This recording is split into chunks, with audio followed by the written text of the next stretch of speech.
বুড়িমা, তুমি শুনতে পাচ্ছ না? ওই যে বাঁশির সুর, ও যে বাঁশির সুরে সুরে আমায় ডাকছে।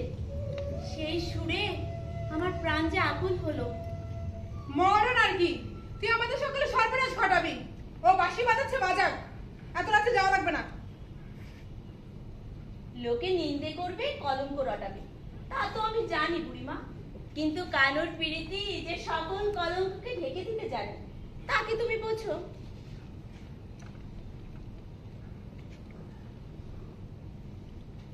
কানুক চিনলে না? না ও মা, কানু কে? কানু আমার এলো কোথা থেকে? কানু সে তো কানু তো আমাদের অনন্ত। আমি হচ্ছে ওর রায় বিনোদিনী। সে যখন বাঁশিতে সুর তোলে, সে যখন কবিতা বলে, তখন আমার মনে হয় আমি যেন রাধা, আর সে হয়ে ওঠে জগতের কানাই। তাই তো আমাদের এই ধোপখালি গ্রাম যেন বৃন্দাবন, আর আমাদের এই কালিন্দী যমুনা যেন যমুনা নদী।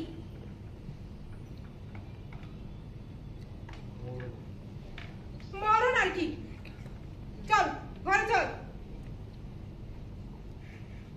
তা তো হবে না বুড়িমা। এই ঘোর রজনী মেঘেরও ঘটা কেমনও আইলো বাটে, আঙিনার মাঝে বধুয়া ভিজেছে, দেখিয়া পরানো ফাটে। তুই আমাদের সকলে সর্বনাশ ঘটাবি। ও বাঁশি বাজাচ্ছে, বাজাক, তাই বলে এত রাত্রে যেতে হবে না। আসুন, যাবি যখন এই চাদরখানা গায়ে জড়িয়ে যা। সহজে সহজে লোক চোখে প্রয়োগ করবি না। আজও তো আমার কাজটা আছে, সেখানে দেখা করিস, সেখানে লোক সমাগম কম।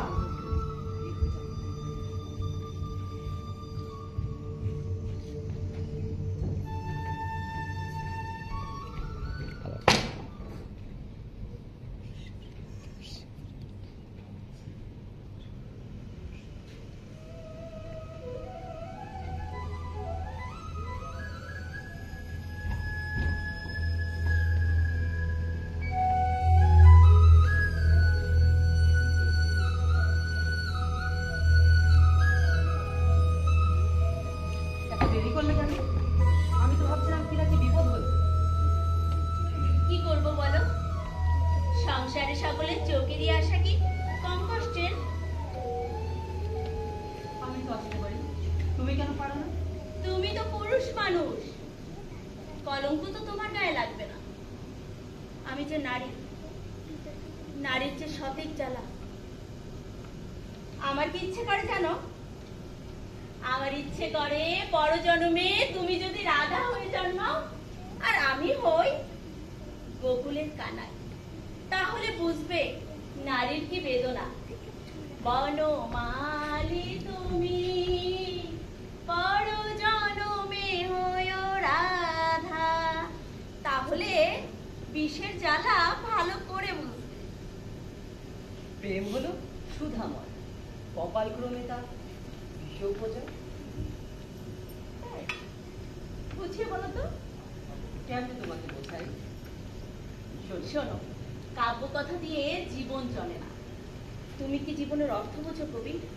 কবিতাই জীবন, কবিতাই সত্য, আর যে কোনো সত্য জানি না আমি। প্রিয়, তাই বুঝিয়ে বলো আমাকে ব্যাপারটা। কেমন তোমাকে বোঝাই? আচ্ছা শোনো, একদিন হয়তো আমরা থাকবো, কিন্তু থেকে যাবে আমার কাব্য কথা, কবিতা, সবকিছু। তখনও মানুষের মুখে মুখে ফিরবে আমার কবিতা, আর সেই কবিতা কাব্যগ্রন্থের মধ্যে বের থাকবো তুমি, আমি আর আমাদের প্রেম। তুমি এত নিশ্চিত করে কিভাবে হলে যে তোমার এই কাব্য বেঁচে থাকবে? হারিয়েও তো যেতে পারে কালের আধারে। কোনোদিন হারাবে না, সে বিশ্বাস আমার আছে। কবিকে যে বিশ্বাস রাখতে হয়, সেই বিশ্বাসের উপর ভর করে তো কবিতার সৃষ্টি করে তার সৃষ্টকর্ম।